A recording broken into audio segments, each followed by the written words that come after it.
Ei pessoal, aqui é a Thalita e bem-vindos à Casa da Coruja. E hoje a gente vai falar sobre as leituras que eu fiz até agora em 2021.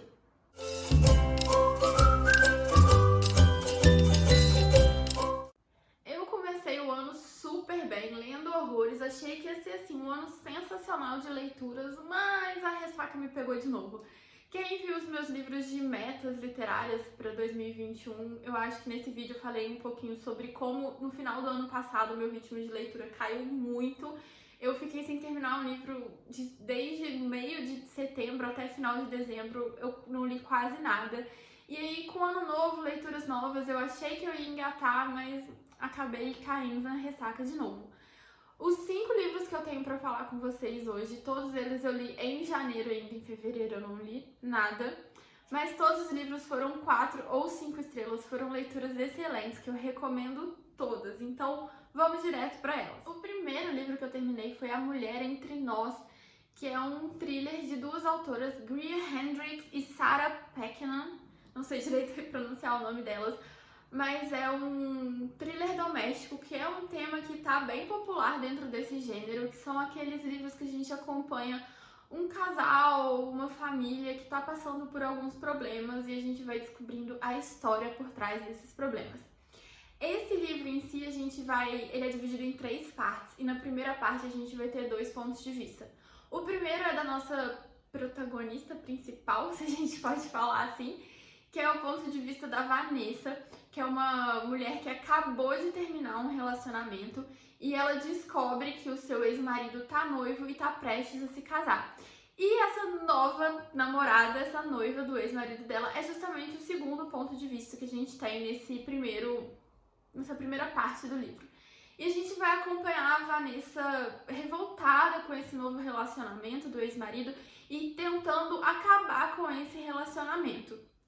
Essa é a premissa principal, é o que eu posso falar sobre a história do livro, porque senão aí eu já entro numa parte de spoilers. Mas eu gostei muito desse livro. Ele não tem nada de muito inovador no gênero, então quem tem mais costume de ler thriller talvez não goste tanto assim. Mas eu achei a escrita das autoras muito fluida, elas te puxam pra dentro da história e você fica preso. Pelo menos eu li super rápido, queria saber o que estava acontecendo.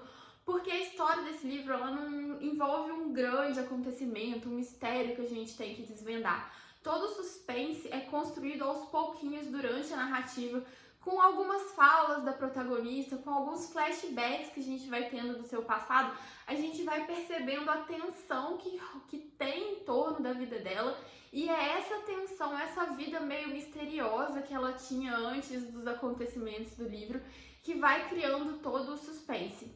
Além disso, como eu falei, o livro é dividido em 3 partes e ao invés de a gente acompanhar toda uma história e só no final ter uma grande reviravolta, no final de cada parte a gente tem uma pequena reviravolta que muda completamente o ritmo da história.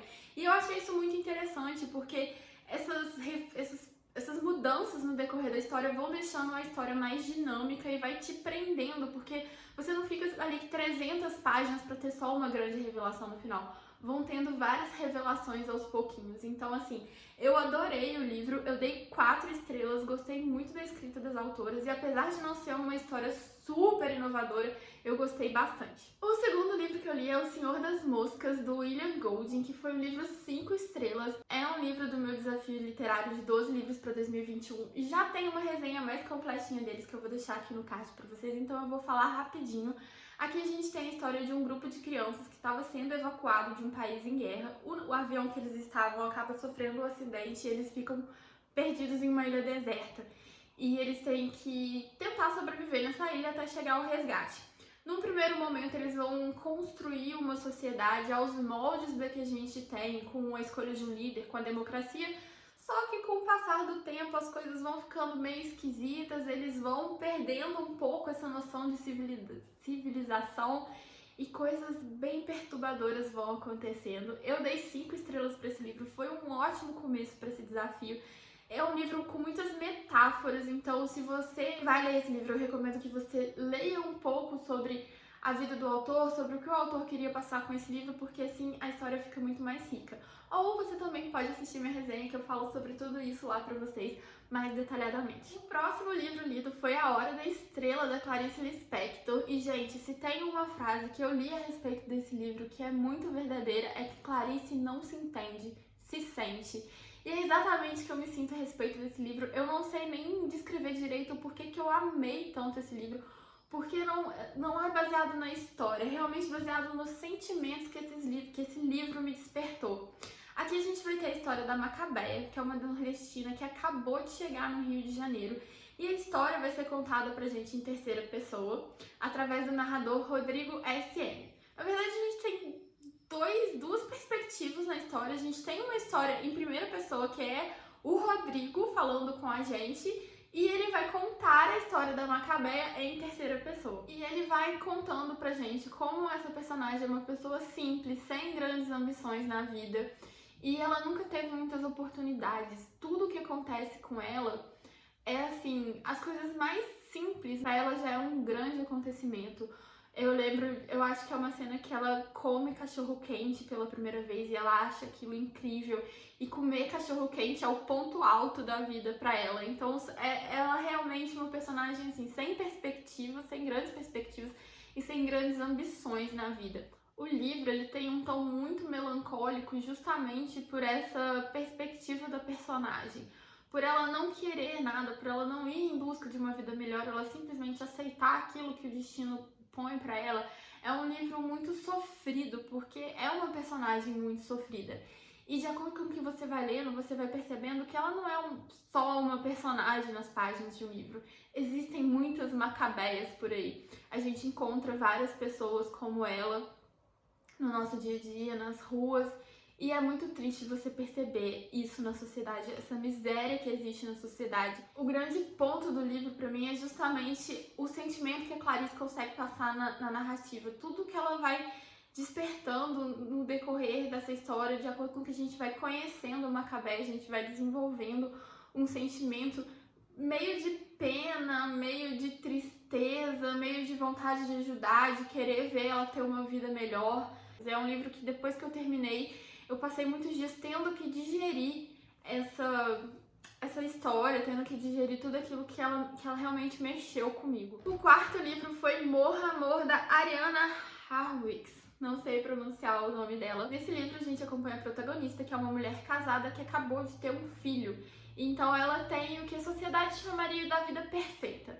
Só que pra ela essa vida não é perfeita, na verdade é uma vida muito triste, é muito sofrida.